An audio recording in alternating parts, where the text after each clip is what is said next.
Welcome back, guys, to another episode of R&R Football. I'm here with my good friend Ryan, as you can tell by the by now by the episode. But anyway, today we're gonna hop right into the Senior Bowl. Obviously, we just finished it literally a few minutes ago. The game had an eventful week of practice, as obviously our Jets were one of the teams, the national team down here. So excited to hop into it, talk about I think a lot of players rose their stock this week for sure. But we're excited just to hop in and kind of recap what went on. Absolutely. It was a great week. As always, we enjoy the Senior Bowl, just the draft in general. And this, like you were saying, kind of the start to all of it here. It was a fun week, just being able to follow all the practices. I mean, you and I both alluded to it. Just the amount of talent that was down there this week was definitely pretty significant. And I feel like you saw in the game today, a lot of players show out and play well. And we're going to highlight all the guys from the week of practice in general, who really won the week, and then today in the game who showed out. So if you want to maybe kick it off with anyone you had in mind, Ryan. Yeah, sure. So let's go straight into it. I think even the talent in this draft is kind of within the trenches, and I think that was kind of evident throughout the week of practice and even in today's game. The defensive line talent, I think a lot of these guys are either going to be end of the first and mostly second and third round picks, which is a pretty big significant part of the draft. Anyone watching the game today, you've seen, I believe it was 41 or 42% of last year's draft class were Senior Bowl players throughout the week. And I think this year could even go up to closer to the 50 range. So I think it's it was a very, very big week and kind of the first week of the kind of getting into the process, I think, of the NFL draft. So super exciting. Do you want to go by let's start off with the quarterbacks first, honestly. I think we'll spend most of our time talking about the trenches, the O-line and D-line. I think the biggest winner this week in the quarterback was Malik Willis. I think someone that, we did mock in our 1.0, I think later in the draft. I do think he's going to be the first quarterback taken when it's all said and done. I think we had him at 11, actually. We have him 11? Okay. I think we did. We had Pickett going before him or no? We had Pickett going to the Broncos at 9. Okay. So I think when it's all said and done, Willis will be the first quarterback taken. And that's just based on traits and stuff. I think, Pickett had a decent week as well, but I just think with Willis's talent, I think, some team, and maybe it is Washington, maybe it is Denver, but when it's all said and done, I think he will be a top 10 pick. Do you agree with that? That's interesting. Yeah. I mean, it was, I felt like in general, like during the week, there wasn't a ton of buzz surrounding any of the quarterbacks. And the last report I saw today was like, some scout or whatever said it's really Pickett and then the rest. But really throughout the game, I felt like all the quarterbacks all the way down to Bailey Zappi kind of showed you some good things. You alluded to it with both Pickett and Willis, really. The accuracy, the perfect game just from a completion standpoint for Pickett. Willis definitely possesses the traits. You saw the speed on his last run there at the end of the first quarter. Sam Howell, I felt like was a pleasant surprise just how well he moved. The zip on his passes. Carson Strong, you saw the size. The one interception was a tough play, a bit of an underthrow, but he's got that ability to drive the ball down the field. Even Desmond Ritter, I felt like showed some good things. He's kind of similar to Willis in that sense, just with all the traits that he possesses. And even, like I said, Bailey Zappi at the end, it was overall like it's not the most impressive quarterback class like compared to years past, but I felt like they got a good group down there in Mobile, Alabama this year, and all 6 of these players went out there and did pretty well. Yeah, I mean, you kind of alluded to it about the week of practice. Obviously, I think the first day was kind of overall bad for basically all the quarterbacks, and then it kind of picked up. Malik Willis, the buzz came in the second day, obviously on Thursday with the rain. He's kind of performed well, and obviously he didn't play that much in the game, but he had a couple of nice runs. I just think the talent's kind of off the charts, and just kind of based on the demand for quarterbacks, someone's gonna end up talking themselves in, and it could be a good thing, I think, to bet on the talent. Someone I want to talk about, and you mentioned him, is Desmond Ritter. I thought he was the best in terms of the game. Take that, however you want, but I feel like he was pretty impressive. Obviously, he scored 2 touchdowns, but it wasn't just him scoring. It was just kind of him, just the way he was controlling and running the offense looked like kind of the clear-cut best today, in my opinion. I did like Sam Howell. He did kind of move around a bit, probably more than I thought he would. He's been compared to Baker a lot, and just throughout the draft process. And I know some people kind of scold at that and say, we don't want that. But I don't really look at it like that because they're not the same kind of character. Like I just think that people are throwing that out because They have strong arms. They have kind of similar body frame. So it's interesting. I do think some people alluded to it throughout the week and said Matt Corral is a big winner for not being able to participate in the Senior Bowl, and that might be a true thing. Honestly, I don't think me and you had him in our 1.0, but just based on how the week went, I think it overall for most quarterbacks was kind of disappointing. Yeah, even Pickett, I think he was okay. Nothing that as someone who kind of was the number one leading into it, I don't think he did anything to kind of stay there. You know what I'm saying? He kind of like left the door open, which is fine. Like I just think that's what kind of player pick it is. And I think most people would agree with that. I still think he goes first round, probably in the top 15, 20. But like I said, I think Malik Willis would be the first quarterback taken. And I do think maybe Matt Corral kind of goes into the first round now. It's interesting. Yeah. I mean, most of the fall Corral was my QB1. I just worry about like obviously the injury and just the progression, I guess, just from a pocket standpoint in the league. I think he's a fantastic runner. I think he throws a good deep ball. And I do think he's definitely, with the injury, even still got a chance of being a first round pick. It's either going to be Pickett or Willis. I understand it from both standpoints. I think with Pickett, you just look at the overall production that he had this year. Obviously, the hand size is the concern that most people have with him. And then with Willis, I mean, just the upside, the traits, the speed with his legs, the ability to drive the ball down the field. I feel like both could very well end up being top 10 picks. Yeah, it probably will happen. That's just how it goes. Maybe one of them falls out, but right around that. Definitely, I think two in the top 15 now. I think we can lay that to bed. Right. It's just interesting how many end up in the first round, and obviously there's a long time. We'll see with the combine and stuff like that. But I do think you're looking at like you said, those two in the top 15. But anyway, I think let's move on from anything else for the quarterbacks or. No, I think we discussed it all with all the guys that were down there. Let's go on to the running backs. I don't think it was the running backs. I guess is one of those positions. I want to say that it's kind of hard maybe to stand out down here. Obviously, they're doing stuff in drills and stuff and pass protection and stuff like that. But in terms of practices, I don't think running back is kind of the best way to look at them. So, but with that being said, I think kind of the one winner here was Dameon Pierce from Florida. I feel like he kind of maybe before he was like considered like a third round. I think he goes on day 2 now for sure. I'm not sure that was the case, last week. So I think someone that wasn't really used much in Florida. I think he was the most impressive running back down here, even in the game today for the limited carries he got. He's just physical. He pass protects well. I think he's like a player that kind of checks the boxes of what coach is looking for in terms of can they trust him in pass protection? Can they trust him obviously running the football? And he's also a pretty good pass catcher. So I think that's one of those players that's going to be better in the pros than he was in college. I think we can talk about the game today. Someone that I noted down that kind of surprised me was Abram Smith. I think he had like 1,600 yards rushing last year. I didn't really hear much about him before the Senior Bowl. Obviously I believe he had a touchdown today, almost 2. Just kind of with the carries he got, he was kind of like the lead carrier for the national team. He was pretty impressive. Other than that, Brian Robinson, I think didn't not so much in the game, but in terms of the drills, he was also kind of one of those guys who pass protected really well. And I feel like I mentioned that a lot, but I just feel like that's kind of an important trait for all running backs. Honestly, it's one of the 3 things I'm looking at in terms of, and especially if they want to be a 3-down running back, that's key. Other than that, someone I was kind of disappointed by, but I still think he's going to be pretty good is Rashad White. I feel like he had Rashad White. He had definitely one explosive carry today where he actually hurdled someone in the game, but I didn't really hear much about him throughout the week. Someone that I was kind of really excited about, just monitoring, I guess, throughout the week. I just didn't hear like that much buzz about him, which necessarily isn't a bad thing. I want to say again, the running back's kind of one of the harder positions to judge in practice.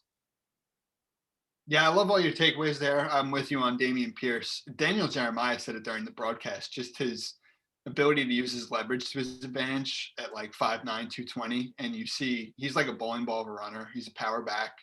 I agree with you. I think he translates better to the pros. With Abram Smith, I mean, you knew he had the size and the power, but I think he proved today that he can move well in space. He could be an asset as a receiver, pass catching out of the backfield. TJ Pledger, I thought, was someone who showed some good things at Utah. He's a tough player. And then the other 2 who I wanted to highlight, really, Brian Robinson obviously showed some great things at Bama late in the season this year. He's a bigger back. And then one of our favorite players who did not play in the game today was Jerome Ford. someone who's got that size, that speed, good power. He's a good pass blocker. And despite like limited opportunities as a receiver in the passing game in Cincinnati last year, he showed some good things with his hands this week when he was called upon. Yeah, I totally agree. I completely because there's so many players that have been like in throughout the obviously a couple dropped out before the Senior Bowl, but then throughout the week with injuries and people leaving.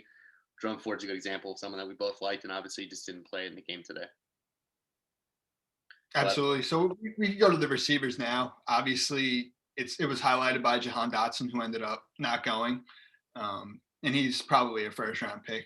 But aside from him, I mean, it was a deep group. I felt like some guys who have some similar traits in terms of three who I wanted to highlight here in terms of like size and speed. You look at Alec Pierce, Christian Watson, and Romeo Dubs. Three guys who all proved that they can continue to grow just as complete receivers, route runners, all guys who are like 6'2", 6'3", 6'4", 210 pounds, and can really stretch the field vertically. They can run by you. I was impressed with what I saw from all of them. A couple of other players, I felt like Beau Melton. He showed some good things with his speed, what he could do with the ball in his hands after the catch. And then a couple others. Ontario Drummond is one who I like as a day 3 prospect from Ole Miss. He's got a good frame, good size, and he's really prolific after the catch with the ball in his hands.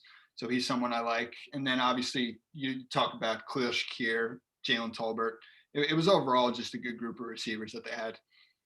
Yeah, it's kind of surprising that some of them didn't have the best, I guess, week of practice. But some of that is also, kind of the quarterback play in general and kind of the defensive line dominating the O-line just in general. I think the biggest winner is clearly Christian Watson this week. Kind of, obviously North Dakota State. I don't think a lot of people were, that they didn't. Obviously, some knew about him, and maybe you didn't.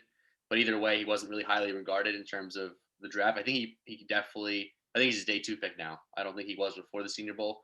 I think he was the best wide receiver down there throughout 3 days. He's kind of, for his size, the way he can move at 6'4", is pretty crazy. Obviously, the game today, he didn't really get that much of a. I think he had 1 catch, but even that catch should have been a touchdown. Like, I just think he's a. Yeah, and obviously he almost had the touchdown. If it was a better throw, he might have that later in the game, late in the 4th. But then again, it's just the game to me is kind of like a Pro Bowl level game. Like obviously, there's certain things each team can't do, so I'm not gonna. The week of practice matters more significantly. Cleo Shakir obviously didn't play in the game. That's someone I thought kind of impressed on day 3 when they went indoors. I think he kind of started off slow, but then kind of showed why he was so good in college. You mentioned Beau Melton. I think he's kind of a round 4 pick just because of I think he's gonna be an excellent punt returner and his speed is like legit.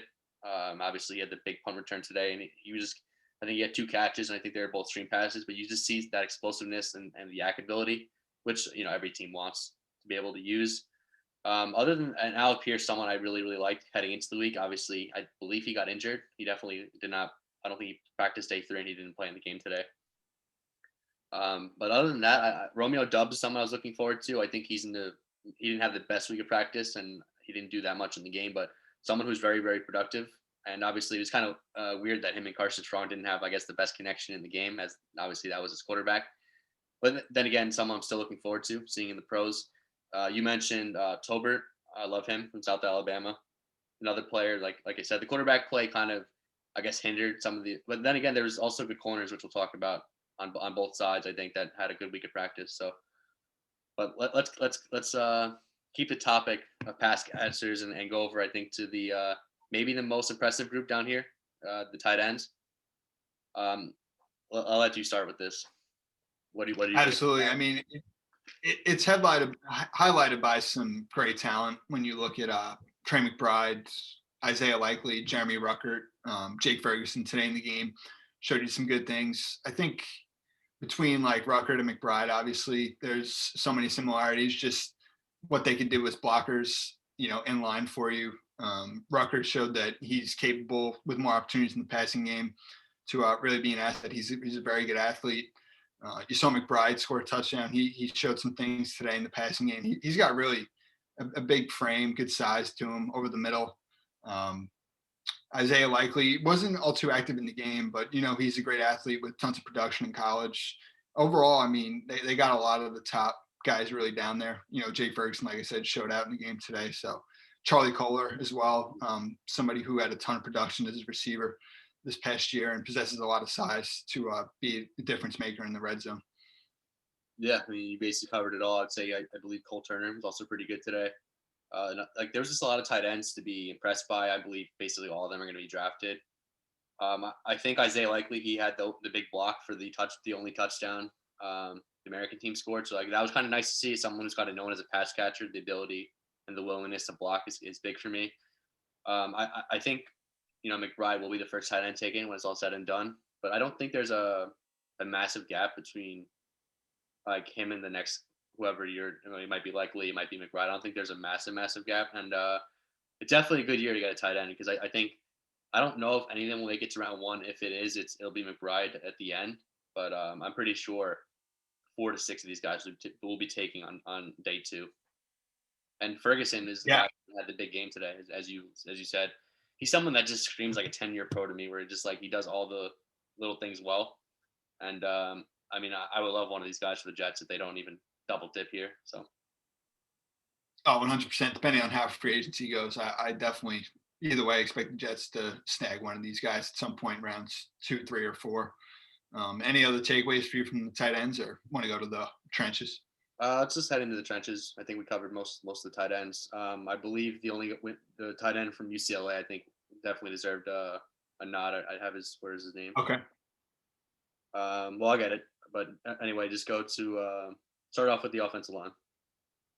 Absolutely. So there were some, high level prospects who were down there, headlined by Trevor Penning, Zion Johnson, Daniel Falele, Bernard Bryman. I feel like you saw Penning, obviously competing against lower level competition. It was definitely a bit of, just an adjustment for him at times. He was used at right guard, and it looked like he showed mauling presence there inside, which I wonder if that's how teams see him in the league. You saw Zion Johnson, who I think was one of the big winners of the week throughout the practices. He showed that, he's got the versatility to play at center if needed. And, what he did at Boston College's guard, and just the size that Daniel Falele had when they checked in the first day. I mean, he's just a mammoth out there on the edge. And I wonder, if that kind of guarantees a second round lock for him. Yeah, so the player I mentioned was Greg Dolce. I think he's just one of those players that I didn't mention for tight end. Just kind of one of those players I just kind of like. And I don't think round 2, but like round 3 and on, just someone you should probably monitor for your team. But yeah, you mentioned the offensive line. You mentioned a lot of the big guys. I think Penning was kind of maybe one of the big winners. Zion Johnson definitely, I think, the winner in terms of the offensive line. I think that was who most people expected to be the best offensive lineman down here. I think he was, and I just loved the versatility he showed, and just the fact that I know it seems the simple things, but staying after practice all 3 days and just working on snapping, just someone that's someone I want, and I feel like most people would want on their team. Someone like that dedicated and that committed. Penning showing his versatility. I think a lot of them, they were all rotating throughout the offensive line, which is tough. I mean, to go from tackle to guard, from play to play, or every couple of plays, it's not an easy transition. He obviously showed his toughness. I do think he has to work on his technique a little bit. I do think he's strong, but obviously he kind of got pushed back to the quarterback a little bit, more than I wanted him to. But I think he also got better throughout the week, which is the most important thing, especially with the offensive line. The defense, like for those one-on-ones, it clearly favors the defense lineman. So I think it's key to show improvement throughout the week. You mentioned the big man, Falele. I was kind of disappointed, I think, overall. Like just the one-on-ones. Maybe it's not the best showcase for him, in that kind of setting. But for someone that big, I feel like he got put on the ground too many times for my liking. But, then again, I feel like the tape is more important. But obviously you should take some of the pass rushers who are down here in the Senior Bowl, it is worth noting, like if you get beat that many times. And I feel like Bernard, the one from Central Michigan, Raymond. Yeah, I feel like someone that we kind of, I believe we had him, or did we put him in the window? Yeah, we definitely talked about the Titans, right? Yeah, so yes. Yeah, I don't think he had the best week either. Obviously, like I said, the defense line is clearly favored in these drills. I just think I actually didn't know this before our mock. He's actually going to be 25 at the start of the season, so he's 24 right now. So you're already talking about an older prospect, and that's not always the most ideal scenario. Obviously, teams still draft these guys. I remember Garrett Bowles not too long ago, and Hayden Hurst. Obviously, Bowles is the tackle, Hurst is tight end, so it can still happen. But I feel like he could have. I feel like it could have gone better for him. I guess throughout the week. And someone we didn't mention, I think he also kind of struggles. Max Mitchell, the tackle. Yeah. Overall, like I don't think many of the offensive linemen played that well here. Like especially the tackles, I feel like most of them kind of got uh, beat more than they definitely would have liked. But at the same time, I feel like we're going to talk about a lot of the edge rushers that were down here. Some of these guys are going very early on day 2, and then one of the guys, I think the big winner of this whole thing, we'll talk about in a little bit. Obviously, he was beating everybody, so it was tough for them. So I'm not, I'm not gonna overblow it. But someone that I wanted to mention that was kind of the big winner for me because I've been talking a lot of about kind of the bad week the tackles faced. I feel like uh, the interior played better, I think, than the tackles did just overall. Cole Strange was, I feel like, a big winner. And this kind of happens a lot in the Senior Bowl, where like the small school guys kind of rise their draft stock, and a lot of these guys have fared out pretty well in the league. And I feel like Cole Strange is that kind of the next kind of guy to go and do that. There's also Ed Ingram, I thought, from LSU, the center, actually was pretty good, especially against some of these defensive tackles that were down here that are going to go very high in the draft or in the top 50. So I thought he kind of fared off pretty well. And Marquis Hayes, that's also kind of, I think he was kind of the most under the radar guy down here. I feel like he's going to be a pretty productive guard in the NFL. And he was another one that kind of held his own. So I do think overall there's obviously winners and losers. I think the interior were more the winners and the tackles down here. Absolutely. And you kind of said it with like the tackles, just the smaller school guys. Like I feel like you saw the adjustment, like you said with Ryman, even like Penning in some of the one-on-ones and just pass blocking reps throughout the game. Max Mitchell, someone who I do like, is a mid-round tackle with the potential to become a starter, who you said as well. I mean, I guess it's almost to be expected. And then you said it with Cole Strange and some of those other interior players in the mid-rounds who definitely helped their stock. And lastly, I just think it's hard for the offensive line in such a short period of time. In like the game today, like I think everyone would agree the defensive line just absolutely dominant, especially in the passing game. Like there was just not a lot of time. The quarterbacks were constantly moving, and it's hard to get in sync, I think, for these linemen in a couple of days, and that kind of hurts, I feel like, in the game, especially if you're a tackle. Yeah, and like you said, some of these guys like Mac Mitchell, these are prospects that you hope in time become starters or not day one starters. So also take that with a little bit of grain of salt. But I think let's go on to I think will be most of our episode being covered is the trenches and specifically the defensive line. I feel like maybe 4 of the top 6 guys down here were from the defensive line. Just unbelievable. Perion Winfrey, obviously, I think he won the MVP today in the game, but that like it wasn't just the game. He did that all throughout the week. I feel like on every single day. So 3 days of dominance in practice, and then obviously I believe he had 2 sacks today. This game wrecker, someone who I believe was kind of a third round before this Senior Bowl. I feel like he's definitely going around 2 now just by the dominance he showed. Obviously, he was part of rotation. In college, I feel like obviously when he gets more reps and what he showed this week, that's going to take a significant jump for him. Someone that didn't play in the game, I don't think today, but another good week of practice was Logan Hall from Houston. I don't believe he played today, but pretty good week of practice as well. Explosive, can play. He's kind of bigger, but I feel like he can play interior and edge a little bit. So like I feel like teams will covet that versatility.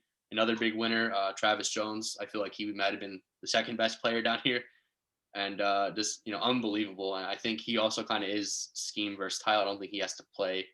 I feel like he's kind of like any team, any system you're running, he can probably most likely fit it, which is it's going to be big for him. I think he's another player probably going to be taken higher than people might think.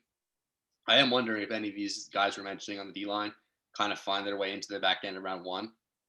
Specifically Winfrey. I think that's a possibility at this point, just by the pure dominance he showed throughout the whole week. Let's see. I'm definitely forget. Oh, let me see. They're on my list. I have some of the edge rushers down here, but I don't want to mention them yet. Just want to talk about the defense tackles first. Am I missing anybody for the defense? No, actually, all the ones I had written down, you mentioned Perry and Winfrey. The main thing with him in Oklahoma was just inconsistency, and I feel like this week he absolutely helped the stock. He was dominant throughout the practices. You said it today, had 2 sacks in the game. He showed that, he can probably be written down as that third defensive tackle after Jordan Davis and DeMarvin Leal. I feel like it was up in the air there between him and Devontae Wyatt as well. Um, you said it with Logan Hall, just the versatility that he's able to offer up. He's seen his stock as of late really go up. Travis Jones was absolutely dominant. I think whether it's stopping the run or even getting after the quarterback, like he can definitely, be a force in the NFL. And I think he showed that, he probably can be a second round pick, honestly, when all is said and done. So overall, I mean, the D tackles, I think, definitely showed some good things. Yeah, Devontae Wyatt was actually, you mentioned him. He's the other guy I was thinking of.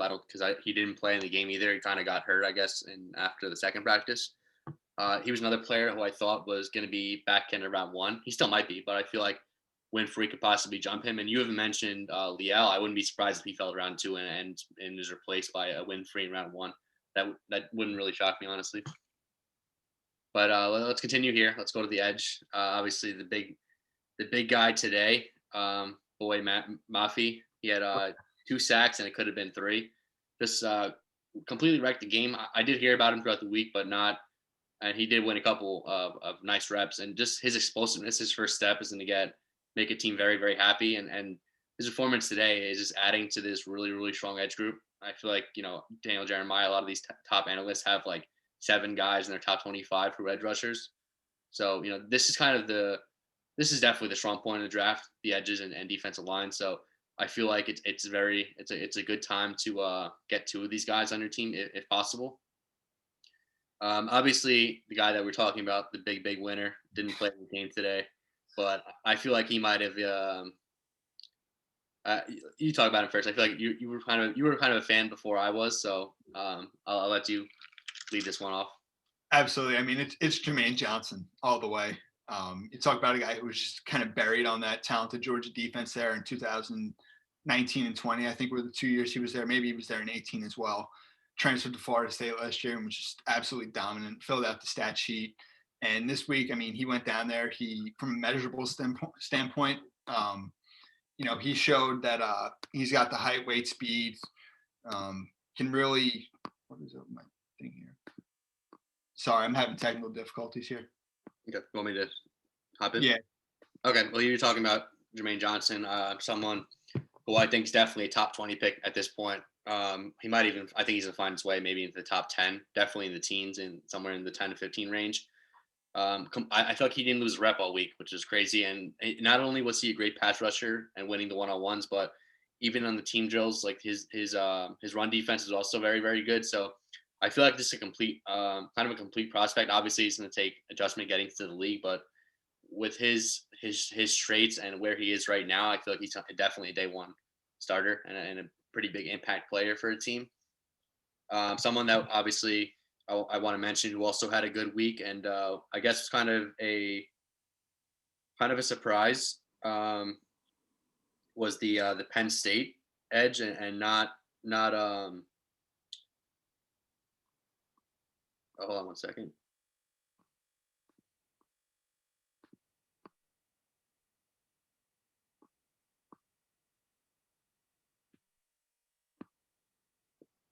Do you hear me, Marin, or no?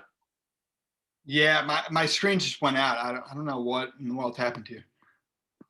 Okay. I can hear you. I just can't see you. You want to close it out and join back in? Yeah, I should probably do that. I'll be right back. Sorry about that. Yeah, no problem. So, you need the link or are you good? I'll let you know in a second. Okay. Well, anyway, I'll keep going until you come back. Penn State had, I think, 2 big edge rushers down here throughout the week. Arnold Abachetti, who I think was kind of talked about, probably going to be an early second-round pick. I was actually more impressed with his teammate, who also had 2 sacks today. What's the name? Jesse. Let's get it here. Lucetta. I feel like he had 2, I believe, at least 1.5 sacks today in the game, but also an impressive week throughout practice. Someone who I didn't really hear about because his teammate was getting all the hype, but they might be closer in draft status than first thought, and that's pretty big. Penn State has been producing these nice edge rushers and linebackers over the last couple of years, and that'll continue in this draft. And speaking on linebackers, we'll just go and we'll bring Moran back in when he's ready. I thought it was a pretty good week overall. Linebackers also one of those positions that's kind of tough to gauge, especially in practices in the one-on-one settings, because obviously those favor the running backs and the wide receivers, whoever they're faced up upon. And some of the linebackers who were big winners for me. Let me just get my list here. Was Chad Mumma, obviously. He's very, very explosive. I think he's a day one starter. Probably going to be end of the second, top of the third, but he had the impressive tackle to stop Malik Willis in this game for the touchdown right before the end of the half. Okay, are you back with us? I can see you, but I can't hear you. You're on mute.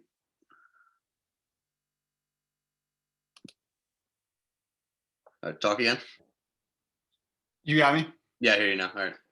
So yeah, while you were gone, I was talking about the Penn State edge rushers in here specifically. The game that what's his name had today? Jesse Lucetta. I believe he had a sack and a half today. I thought he was actually the more impressive edge rusher throughout the week from Penn State, and I feel like he's kind of is going to end up closer to his buddy, to his teammate, and than many people anticipated when it comes to the draft. Absolutely. I want to go back to where I was before my computer bugged out on me here with Jermaine Johnson. Just the traits that he showed with his size, his speed, height, weight, all that. And he was just absolutely dominant with his reps throughout practice all week. Arnold Abachetti was another one who definitely showed some good things throughout the drills. Someone who's built low to the ground, has good bend, some speed. And really just the group as a whole. I mean, Majay Sanders is someone who we both like as an early second-round prospect. Kingsley and Igbare, someone who, definitely made some progress this past year at South Carolina. And then a couple of the other guys, Tyreke Smith in the game today was definitely at times in the backfield.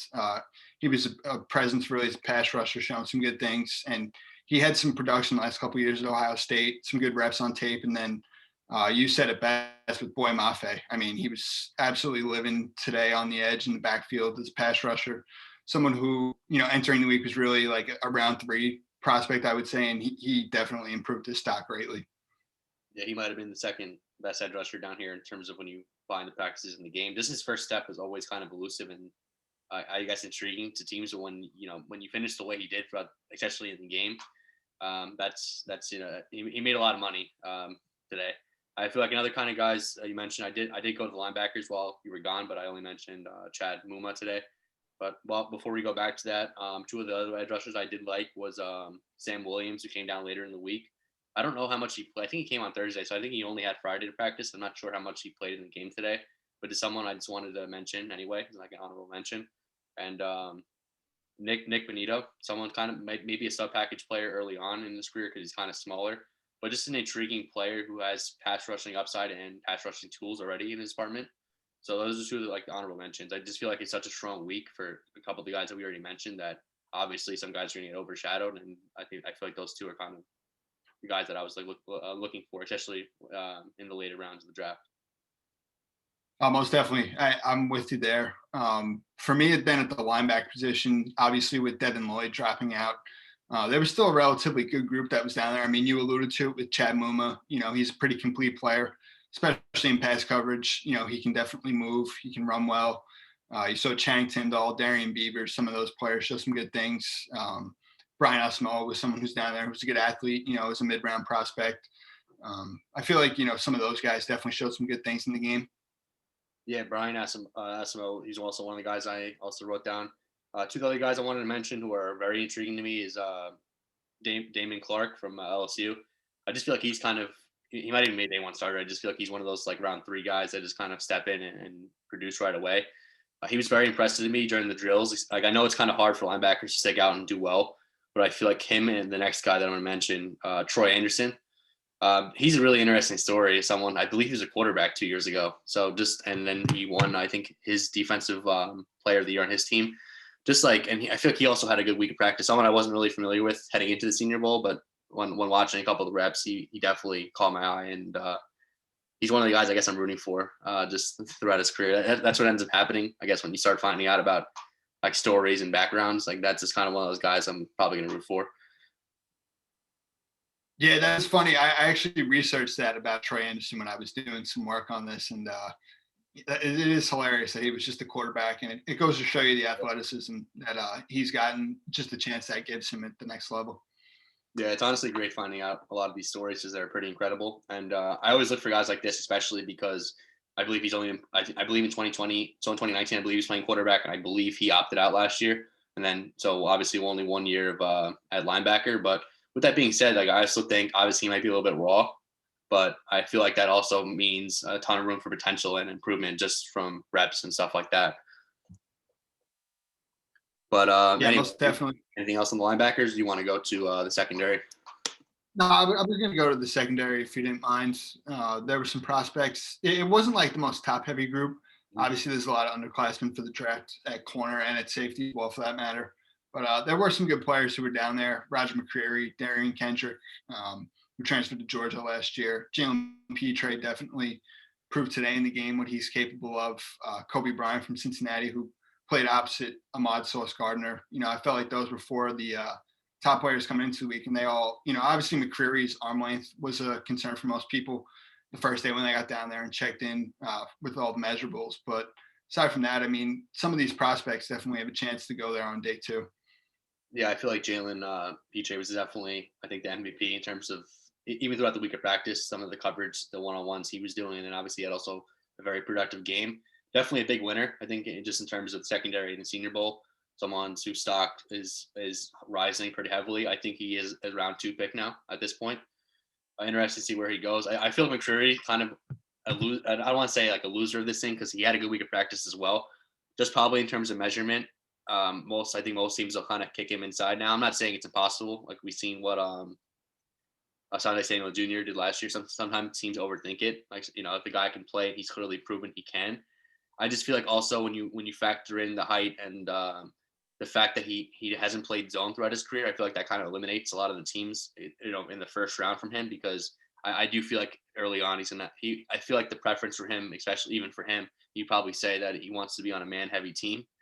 Like you're gonna have to learn to play zone anyway, but I feel like if you're a zone-heavy team, and I feel like most of the NFL is kind of gearing that way, then it would be kind of hard to take him in the first round at this point. I think he does fall out of round 1 for that reason.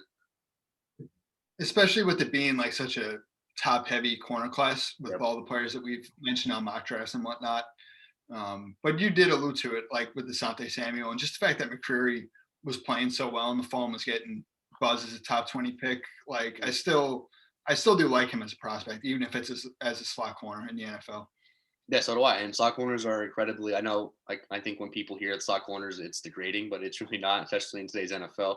You need a good slot corner. I mean, they're on the field just as much basically as the outside guy. So it's a starter in your defense. So I feel like any team will be happy to get him. I just feel like it's not going to be in round 1 at this point, which is still fine. I just feel like that. People would have found this out at the combine, so it's not necessarily, a bad thing that he came down here. But I do think he had a good week of practice, but I feel like that, and this might be how most teams view him. Like you said, like the Lions, I believe day 1 had him starting at the outside. And then from day 2 and day 3, he was basically primarily a slot. But he still held his own. I just think he has a lot to learn. More so, I'm not so worried about the height. I'm just more so the learning curve for him is going to come for zone coverage because he hasn't played much or any actually. But right. We'll move on from him. We talked a lot about him. Kobe Bryant was, I think, a big winner. Someone that's, like you said, been overshadowed because Sauce Gardner is probably the number 1 corner now in this draft class. So I guess you don't get a lot of praise or love when your teammate is going to go in the top 10 of the draft. But very impressive week. I feel like he was just watching the drills too. He kind of won, I believe, like majority of his reps, and even the ones that he was beat at, he was like tight coverage. So someone with good hips, just good flexibility. And I think he's going to have a pretty successful NFL career, and he'll go on day 2 as well. Yeah, it's interesting. I was feeling like he was a 4th round pick, and then you just looked at everything, really what he did at Cincinnati, and then this last week down there in Mobile. I definitely think he solidified himself there as like a late day 2 pick at least. Yeah, And anything else on the safeties? I don't think I heard much. One player that I was really intrigued one was the Oregon kid who came late in the I believe McKinney who came Jerome McKinley, right? yes, but he came late unfortunately because obviously I believe someone got hurt. But that's someone I actually really like in the. I don't know if he had a major impact because he obviously wasn't there on Wednesday, he wasn't there at the start of the week, so I believe he came Thursday. So obviously not a ton of time for him to get acclimated and ready. But someone that I actually really like, and I think he is a starter in the league. I just don't know at this point where you're going to get him in the draft. Right. I mean, Jerome McKinley, someone with tons of ball production, maybe has the ability to be a slot corner in the NFL. Just like similar to McCreary in a sense, just I guess athletically speaking, there are some limitations which will worry teams. With the rest of the safeties, Jalen Petre's running mate there, JT Woods from Baylor, saw him make a big play at the end of the game. A couple of the other guys, Kirby Joseph, Leon O'Neal, were probably the next top two, so to speak. It wasn't necessarily like a big week from any of these safeties, I guess, outside of Petre, like we've been saying. But definitely some draftable prospects here. Yeah, and that basically rounds out our group. Unless you have anything to talk about for the special teams, the punter had a big punt today, and he got it. Yeah, there were some really big punts. Yeah, I believe there was two that was down to the 5, right? And obviously one of the returners took it out of the end zone, which he wasn't supposed to do. But that's what makes it fun. It makes it interesting.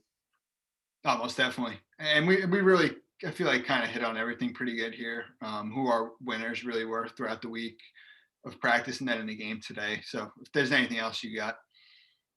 No, I think that's it for the Senior Bowl. Obviously, our next episode we were kind of off for the last few days because this was kind of the only event going on this week. Obviously, we got the Pro Bowl tomorrow, which at this point, I don't think anybody cares about anymore. And the big bowl, the Super Bowl is next Sunday. So obviously, we'll have an episode coming up in the next few days, kind of previewing that game and recapping, I guess, the championship games. So obviously, look forward to that. And eventually, maybe after the Senior Bowl, we'll have a 2.0 because I do think the Senior Bowl is a start that drastically changes our 1.0. I can already think of like 4 guys that I have that are going in round 1 that we didn't have in round 1. So that shakes up the board, and it's gonna be fun, and I'm looking forward to it. So anyway, look out for the next couple of days for the Super Bowl episode.